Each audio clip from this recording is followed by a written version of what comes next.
आज हम management chapter का पार्ट 2 करने वाले हैं of the MCQ series. Part 1 has already been uploaded और उसका लिंक डिस्क्रिप्शन में आपको मिल जाएगा। आज हम 6th क्वेश्चन से स्टार्ट करेंगे। Let's go.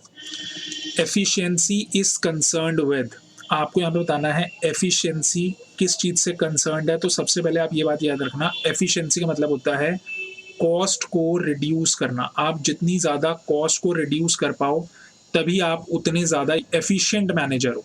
ठीक है। अब यहाँ पे दो बातें आती हैं जिसमें आप कंफ्यूज हो सकते हो। सबसे पहले डूइंग द राइट थिंग का क्या मतलब होता है, आप सही काम को करो, जो भी सही काम है आप उसको करो। और डूइंग थिंग्स राइट का मतलब होता है जो भी काम है उसको सही से करो।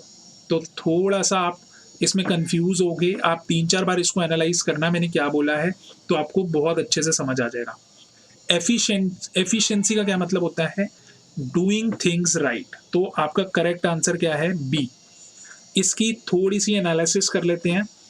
सही आंसर डूइंग थिंग्स राइट है। उसको क्या कहते हैं, रिडक्शन ऑफ कॉस्ट। अगर आप एक एफिशिएंट मैनेजर बनना चाहते हो तो आपको रिड्यूस करनी पड़ेगी अपनी कॉस्ट, इररिस्पेक्टिव ऑफ टाइम आप कितना ज़्यादा लेते हो। आप टाइम की चिंता ना करते हुए सिर्फ आप क्या कोशिश करते हो, मेरे को सबसे कम कॉस्ट में रॉ मटेरियल मिल जाए, सबसे कम कॉस्ट में मुझे लेबर अवेलेबल हो जाए और मैं अपने रिसोर्सेस को सबसे ज़्यादा ऑप्टिमली यूज़ करूँ। ठीक है। The correct answer is B, doing things right. Let's move to our next question, effectiveness. Effectiveness सबसे पहले समझ लेना, गोल्स को अचीव करना, टाइम पे अचीव करना, टाइमली अचीवमेंट, चाहे आपकी कॉस्ट जितनी भी ज़्यादा हो जाए। ठीक है। Doing things right is the correct answer, completing activities is the right answer, achieving goals is the right answer, therefore the correct answer is all of the above. तो ए, बी और सी तीनों आपके आ जाएंगे इफेक्टिवनेस के अंदर।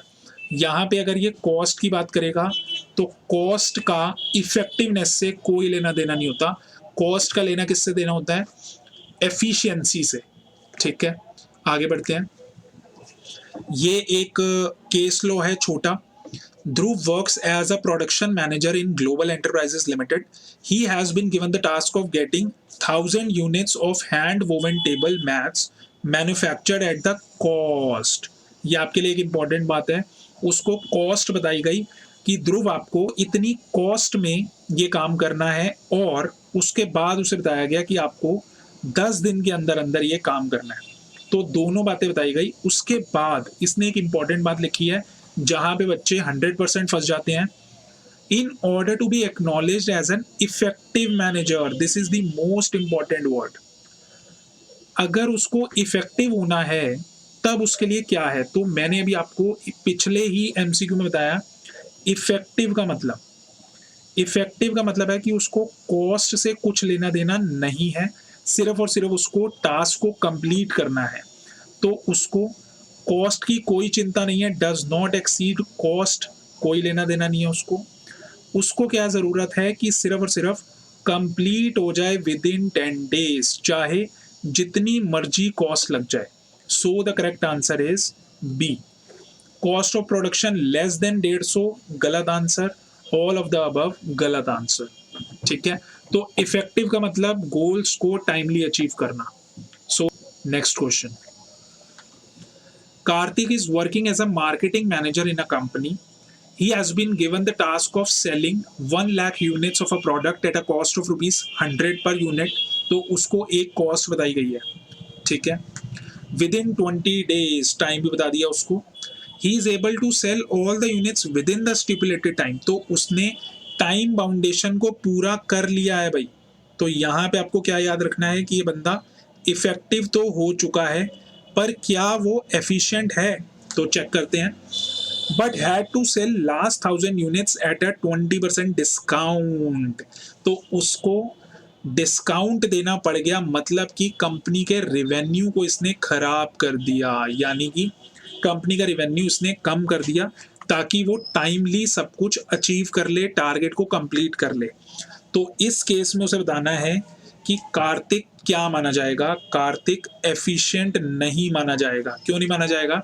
क्योंकि उसने रेवेन्यू को कम कर दिया, या आप ये समझ लो कॉस्ट बढ़ा दी, तो वो इफेक्टिव 100% है। So the correct answer is B, an effective manager. So let's move to our last question. Management is said to be poor, तो पुअर कब मानी जाएगी? तो पुअर तब मानी जाएगी जब वो दोनों इनएफिशिएंट भी हो और इनइफेक्टिव भी हो। इन दोनों में से अगर कोई भी वो है, एफिशिएंट है या इफेक्टिव है, तो वो पुअर तो नहीं मानी जाएगी एटलीस्ट। ठीक है, so the correct answer is C. तो ये थे हमारे अगले 5 क्वेश्चन। चैनल को सब्सक्राइब जरूर करना और वीडियो को लाइक जरूर करना। Thank you for listening and God bless you all.